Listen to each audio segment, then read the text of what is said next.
4 তারিখ আমাদের স্থানীয় বেশ কিছু প্রতিষ্ঠান, শিক্ষা প্রতিষ্ঠান, এর মধ্যে থেকে উল্লেখযোগ্য মার্কস একটা শিক্ষা প্রতিষ্ঠান, এই প্রতিষ্ঠানের থেকে ছাত্র প্রতিষ্ঠা আন্দোলনের সমর্থনে এখানে মিছিল করা হয়েছিল।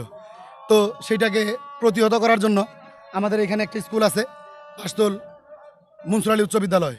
ওই উচ্চ বিদ্যালয়ের প্রধান শিক্ষক ইমরান মাস্টার সাহেব উনি সরাসরি ছাত্রদেরকে এবং যারা মিছিল করতেছিল কোটা প্রোটেস্টের তাদেরকে জবাই করার জন্য উনি পারমিশন দিয়েছে এবং হুকুম দিয়েছে।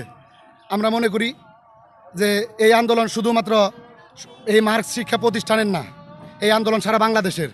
তো যে ইমরান মাস্টার এই ধরনের হুকুম জবাই করার মতো হুকুম বাসতল ইউনিয়নের ছাত্রদেরকে দিয়েছে, আমি বলতে চাই আমরা তার প্রতিবাদ দাবি করতেছি।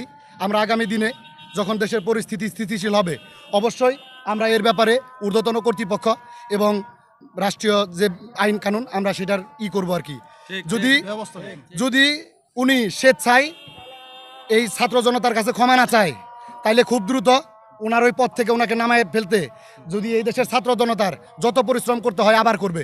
সারা বাংলাদেশের যে কোটা প্রোটেস্ট হয়েছে সেই কোটা প্রোটেস্টের থেকে ভয়াবহ পরিস্থিতি জন্য যেন ইমরান মাস্টার অপেক্ষা করে। উনার এত বড় সাহস হয়েছে উনি ছাত্রদেরকে জবাই করার হুমকি দেয়। একজন টিচার হয়ে আমরা তার কাছ থেকে এটা প্রত্যাশা করি না।